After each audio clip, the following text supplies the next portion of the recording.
Yes, sir. So welcome everybody to the wonderful Full Compass 40th anniversary. We're very excited to be hanging out with our partners here. In case you didn't know, you're at the Introduction to Digital Mixers with the PreSonus StudioLive 32. So how many people are familiar with PreSonus as a company? Anyone? Anyone? So a little bit. All right, so I'll go into a little bit of a spiel. We're based out of Baton Rouge, Louisiana. We've been in business since 1995. We started off in Jim Odom's garage, which is our founder. He's a seasoned musician and producer and recording artist and all that good stuff. He's done a multitude of production work and soundtracks and composing. He's also in that band LaRue. I don't know if you guys have ever heard the song New Orleans Lady. But he also has a ton of experience in studio. He was at Bogalusa Studio in the Country, which was a studio where Stevie Wonder recorded, Kansas, and a bunch of other bands in the 70s. So musicianship and musicians and recording is very much in our DNA as a company. So, and that's kind of what makes us special, is the fact that we're out there, we're playing music on weekends, we're running sound at churches, running sounds in the club, and we're always interfacing with our customers and user base, which is a really big deal to us. Our user community inspires us to come up with more products that are easier to use, that inspire the user. So anyway, I'm here to talk to you about digital mixers. How many people are coming from an analog mixer or using an analog mixer currently? So if you don't mind, I would like to ask, what is it that you do currently? We're in school. You're in school? Like a recording school or? Yeah. Okay. What do you guys, is it you learning about live sound, recording? Both? Okay. And are you guys running sound in any clubs or churches or anything like that right now, or recording in any studios, or y'all just getting y'all's feet wet? He DJs. I'm just getting my feet wet. Okay. And how about you, miss? I don't know. And don't know? Well, we're going to learn something today. I have to, because we're going to be building a house with a studio. Oh, good. Well, you came to the right place. We make all kind of products for recording and live sound and all that stuff. How about you, sir? What is it that you do? What are you here for? I'm a washed-up has-been. Oh. I retired from audio after 35 years Okay. in 2008. Okay. Are you using any gear currently? Are you active? Just No, but I still prefer analog sound to digital okay. sound. Understood. And Johnny, Understood. ask my friend where he comes from. Where do you come from, sir? New Orleans, Louisiana. Hey, who dat, baby? Good for you. All right. Well, you're in the right place. You're among friends here, especially in Green Bay country. We got to stick together, right? I love Green Bay. The only Yeah. team I don't mind losing to Yeah. the Saints, is Green They're Bay. good guys, huh? All right. So, analog mixers. What's cool about them? What's not cool about them? So we have a line of analog mixers, and they're cool. But our digital mixer StudioLives, there's a lot that you can do and that you can't do with an analog mixer. For one, you can have all your dynamics processing on every single channel. When I say dynamics, I mean gate, compression, EQ, all that. You have all of that on every single channel and every single output, and it's fully recallable. So if, let's say I'm in the middle of a show and I got a good mix going, I can save that mix, and the next time that I come back to run sound for that band, I can recall that mix at the drop of a hat. It's instantly. So we have touch-sensitive motorized faders on our Series 3 consoles. What that means is that if I go to, let's say I go to change a scene, and my faders move. Well, if I need to go mix something immediately, like say the scene is too loud, typically the fader will fight me if it's not a touch-sensitive motorized fader. With ours, you actually, as soon as you're touching the faders, you're mixing from them. But the other cool thing is that we got, a bunch of plugins as well in our mixer. So we've improved from our previous version where you just had one style of compressor, one style of EQ. Now you have vintage emulations of a couple of different EQs, and we're going to make more available. What we did was we leveraged the fact that we have a software company that creates plugins and stuff like that, and we're implementing those plugins into our mixer. So what you have is like a couple of vintage style EQs to choose from with your mixer. Same with the compressor. You have your standard compressor, but then you also have some vintage models, and those are really cool because the guy that did the modeling for us, based in Hamburg, Germany, he works for our Studio One team, which that's where our software division is. He actually has a PhD in analog modeling I didn't even realize that was a thing. But what he does is he actually takes a piece of vintage equipment, measures all the components in it, the capacitors, the resistors, the transformer, and everything, and then he builds a digital algorithm. So what ends up happening is you have a more true to the source plug-in. So for every channel, I've got multiple different flavors of compressors and EQ.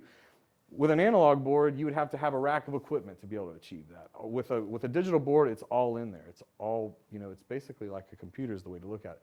That being said, if you are a fan of analog, the preamps are analog. It's an analog circuit. So while they're digitally controlled, it's still an analog circuit. So there's not that inherent harshness with our preamps. So, and we've been, making digital mixers for a while. We were the first to come to market with a digital mixer that was under $2,000 with our original StudioLive 16. In those days, we were the first that included a software suite, Multitrack Recording software suite with our mixer.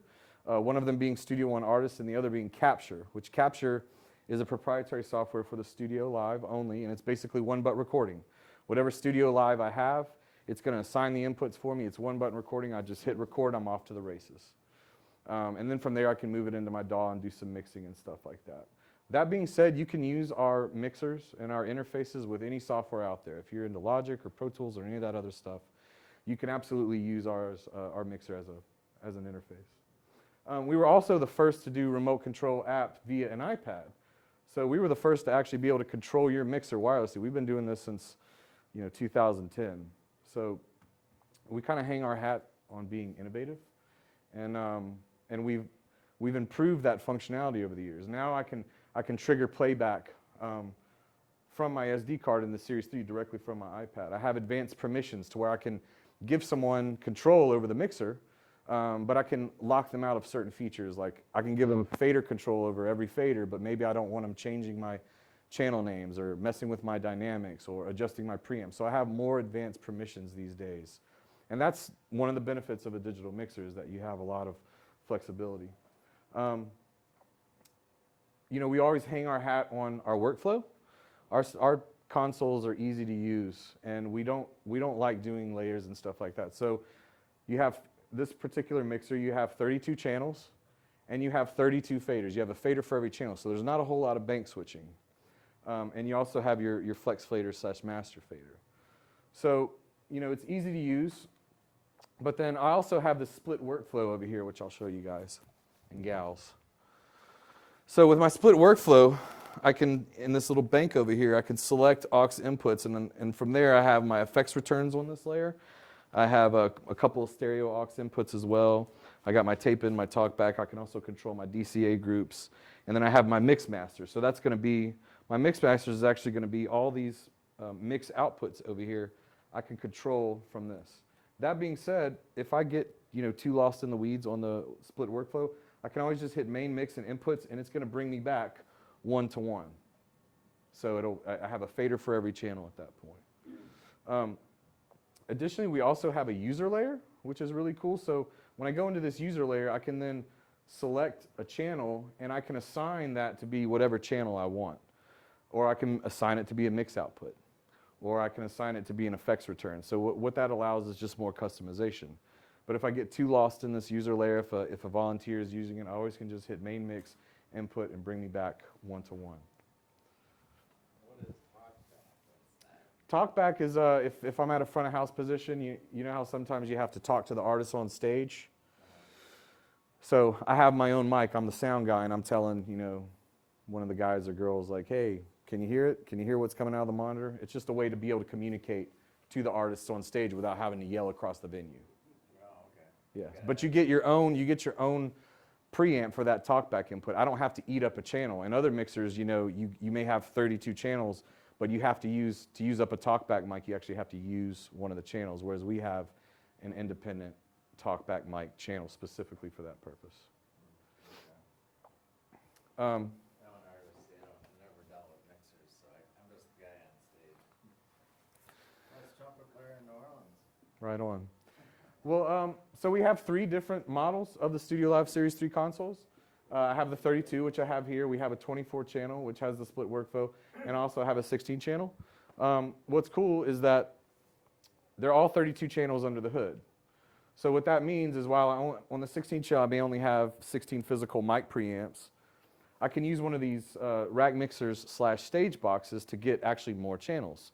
So if you think about it, I could have some wireless mics coming in to the console, but then I could have a bunch of channels going in on stage, and I can control all 32 of those inputs from that interface. So it depends on what it is you're trying to do, but the system allows for a lot of flexibility.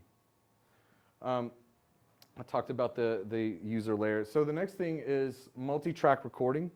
There's 3 different ways to actually multi-track record with the StudioLive Series 3. And by the way, it comes with Studio One Artist and Capture, which we talked about. The 32 channel actually comes with our full version, Studio One Pro. It's a $400 piece of software that allows you to do mastering. It has integrated Melodyne, it has multi-band compression, and a bunch of other plugins and content that's not included in the artist version. But focusing on what makes this console special is I can actually record directly to an SD card, so I don't even need a computer. If I wanted to, though, I could hook up over USB, hook up to my computer, and multi-track right into Studio One or Capture or Pro Tools or any of that other stuff.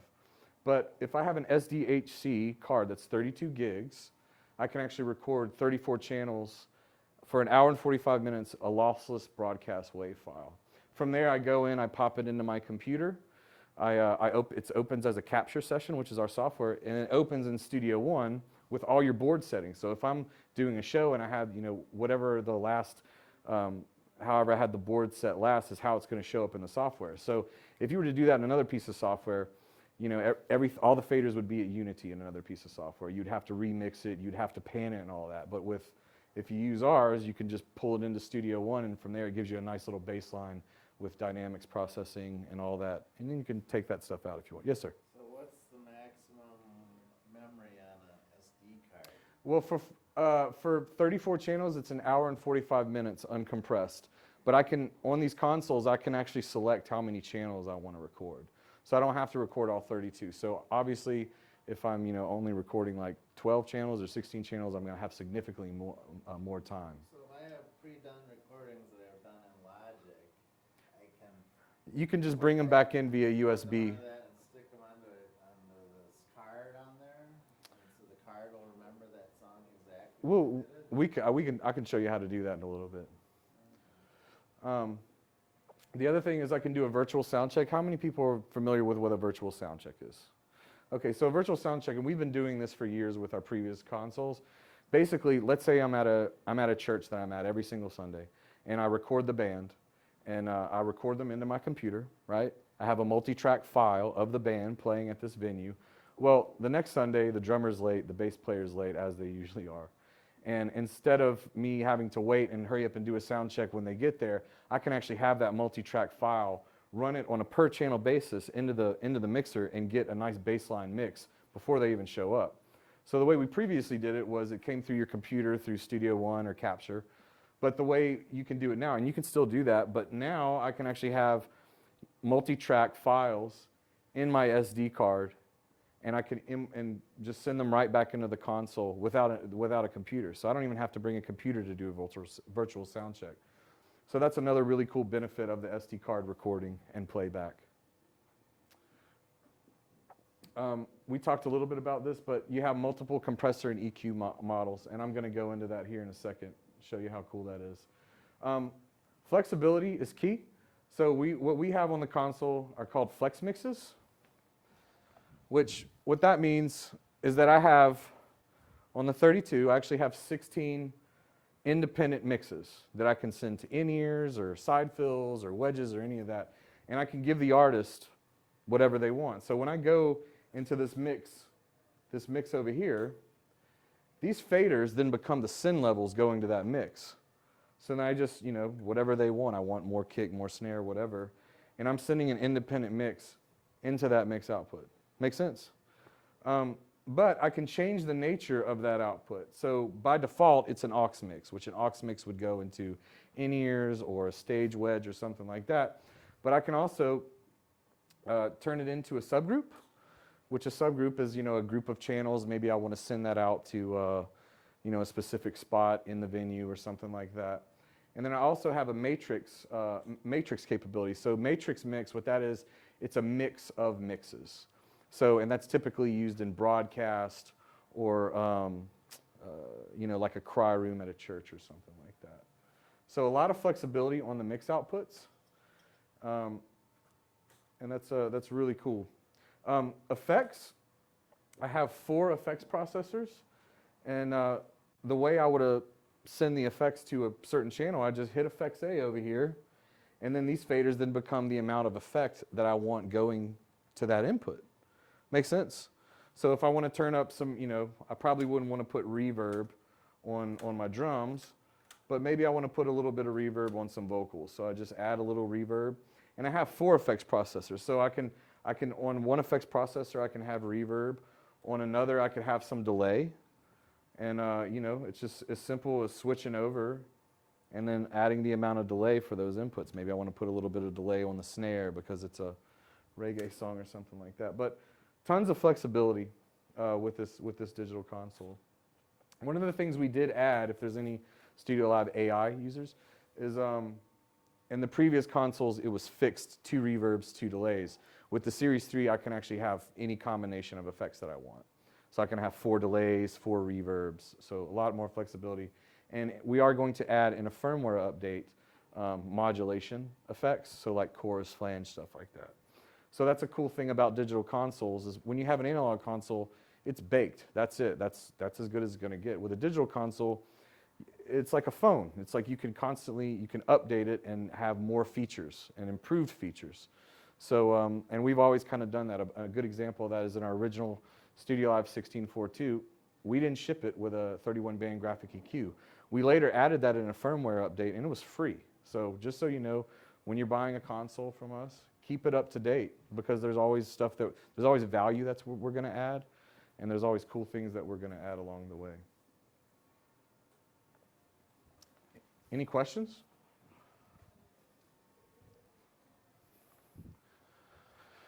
So you have 3 different ways to record, just to reiterate. I can record multitrack to an SD card, I can record over USB, and I can also record over Cat5 AVB to my MacBook. So, and I can actually record all those ways simultaneously.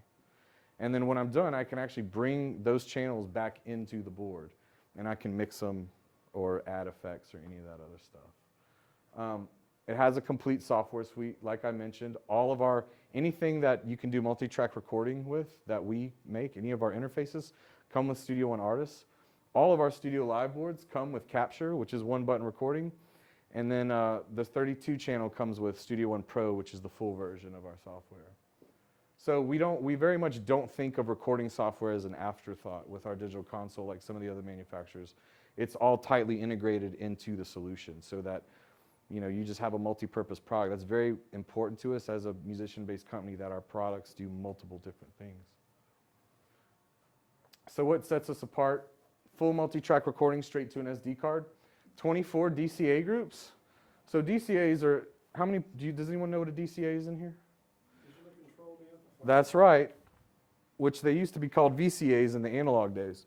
A DCA, though, is basically, I take some channels, and I'll just make a DCA group here, and I'll arbitrarily just group some together. I can name it whatever I want. Let's just say that it's a drum group. So I just go over here, type that in. So what happens, hit done. So now I've been able to group those channels together. I put all my drums in one channel. So let's just say that here's my groups of drums. When I go to adjust this, you see that those channels move relatively depending on how I have them mixed. So the benefit of that is that I could put all my vocals together, all my drums together. Probably wouldn't want to put overheads in there because that could potentially feedback. But I could group my drums together. I could group a bunch of background vocals. I could group my acoustic guitars, my electric guitars, all that together, and just run them off of one fader. But what's cool about our DCAs is, let's say you go to turn up your drums and the kick drum is too loud. You have to go make an adjustment. Well, instead of me having to go look for that channel, I simply select the DCA over here in the split workflow. It spills out those channels that are in that DCA. I make my adjustment, and then I just go back to mixing from there. So, and I actually have 24 of those. So you see this is a bank of 8 right here. So if I exceed 8, I just page over to more DCAs. So you think about someone that's never really never really done much mixing before, that's a really easy way. You know, you kind of get them set up with the basic levels of the faders, and they just have that one fader to adjust, you know, all those inputs. So that's a pretty cool, compelling thing. The custom user layer, as I mentioned, again, I can kind of customize this board to my liking. So instead of me having all of my inputs on the board like I normally have, if there's a situation, because you're not always adjusting all the faders. Sometimes there's, you know, faders that they can be set and they don't really need to be messed with. But a lot of times with vocalists, with drummers and stuff like that, you have to bring it up, make it come down and stuff like that. So I can have a custom user layer where I kind of have my go-to channels that I'm constantly having to ride. You know, specifically like a drummer, as the night goes on, they typically may play, you know, a little louder. So maybe I want to have their kick and snare on this user layer, and maybe I want to have a couple of vocalists if they're constantly up and down throughout the night. Maybe I want to just be able to have that readily available. But again, I can always just hit this main mix input button and go right back one-to-one. Again, I have these state space modeled plugins, so I just want to show you how that kind of looks on the console. So when I go to select a channel, right, this is going to be my channel overview right here. So that's everything that's happening with my piano. I can see if it's going to an aux mix. I can see if it's assigned to a subgroup. I can see whether it's panned or not, whether there's gate, compression, EQ on it. But if I want to adjust the EQ, I can either touch it from the screen or I can adjust it right here. But all the inputs come with a full parametric 4-band EQ and an RTA as well. But if I want to change, you know, that EQ, I have these other state space modeled plugins that I talked to you about. So that just gives you vintage capability in a digital format. You mentioned that you really like analog, so we do too, which is why we integrate these analog plugins into the console, because we love those classic mixers and that classic outboard gear. It's a big part of it. Any questions? Another thing that you have with the console is you have this user layer right here in the FAT channel. So typically, if I wanted to adjust something on a channel, I would just select that channel, hit compressor, and then make my adjustments here, or make my EQ adjustments. But I have this user layer now in the FAT channel to where I can assign these encoders to kind of be my go-to parameters. Like maybe it's a mix output. Maybe I want to assign the preamp gain. Maybe I want to set a mute group on these buttons. But it just allows for more flexibility. So that's kind of the name of the game. And the eventuality is that you'll be able to use these mixers to be able to control your multi-track recording software. So in November, you're going to be able to control Studio One. So I'll actually be able to use this as a mixer in Studio One and be able to adjust parameters in my software. And then the eventuality is that we're going to have we're going to be able to support Mackie and Huey support as well to be able to control Logic and Pro Tools, and that's going to come in Q1 of next year. So we're pretty excited about that. What's that? If I bought one of these boards now, you're saying it would get upgraded to the capability to do that? Well, no, it'll be a free firmware update. So you can buy it today, and that's the beauty of updating your firmware is it'll be a DAW controller in a month, and all you do is just go into your PreSonus account and update it, and then it's just included in the package. So that's one of the benefits of a digital console, is the fact that the manufacturer can continually improve the hardware. You know. The other thing I wanted to touch on was, so I talked to you about these consoles. We also have, so all the DSP that I told you about is actually in these rack mount mixers as well. So what I can do is I can actually control this mixer with an iPad. So the benefit of the console is the fact that I have a tactile surface. I have physical faders and all that. But a lot of people these days are just mixing from an iPad wirelessly. They just walk around the room. So I could have all the DSP that is on this console in this little two rack space. So you think about if you have to go do a gig out of town, you have to fly. This is just a 2-space rack. You can carry that on. And then we also have a 24-channel version for $10.99 and a 16-channel single rack version for $7.99. So, and that's, you know, that's all the same amount of DSP that's in these consoles are squeezed into a rack. But then it's also multi-purpose because I can also use this as a multi-track recording interface over USB or Cat5 AVB. The other thing is I can use this as a digital snake. So I can have all my channels going into this on stage and then a single Cat5 cable going to front of house. One cable. So what does that mean? I don't have to have an analog snake, a heavy analog copper snake. And by the way, a Cat5 cable is substantially cheaper than a analog snake. So that's a pretty cool thing. So the idea is that we're just trying to, create gear that allows you with flexibility. And it's like, maybe you use this on one gig, you have the big front of house position and you bring this. But maybe there's another gig, you're just like, man, I only need like 4 channels and I don't mind mixing from my iPad. It's not an intense gig. So, we allow for the flexibility of that as well. You get your remote mixing apps. These are all free. So, and any updates that are done on the app stores are all free. And by the way, our control apps work with Mac, iOS, PC, and Android. So I can control the mixers in a multitude of ways. I'm not just saddled to an iPad. And then, here's our 16-channel mixers. We also do speakers as well. So reach out to your Full Compass rep if you're interested in hearing some of our boxes and getting a nice demo. So to recap, the 32-channel mixer, I have 33 touch instrument motorized fader. I have 33 remote X-Max preamps. Before we started doing mixers and software and all that stuff, we were a preamp company. So the fact that you really like analog gear, that's where we came from, was high-end analog gear. So we've been doing preamps for a long time, and we've implemented that technology directly into this mixer. It's digitally controlled, the preamp, but it's an analog circuit that we've had for a number of years. I got 26 mix buses on the 32 channel, so that's the 16 flex mixes we talked about, the 4 subgroups, the 4 effects processors, and your main left, right, and mono out. 24 DCAs, which by the way, there's $10,000 consoles out there that don't have 24 DCAs, so that's a really, really special thing. And then additionally, we have the complete AVB ecosystem, including stage boxes and personal monitoring mixing that is going to come. So we're coming out with just simple stage boxes that don't double as rack mixers later on, as well as a personal monitoring system that'll work over Cat5 AVB. So for a situation when someone wants to adjust their own mix from a piece of hardware, they can do that. And by the way, you can actually, you can set up 20 wireless devices on this network. I have it hooked up to a router right here, so I can actually, with my phone, I can control my own aux mix, and we've been doing that for a number of years.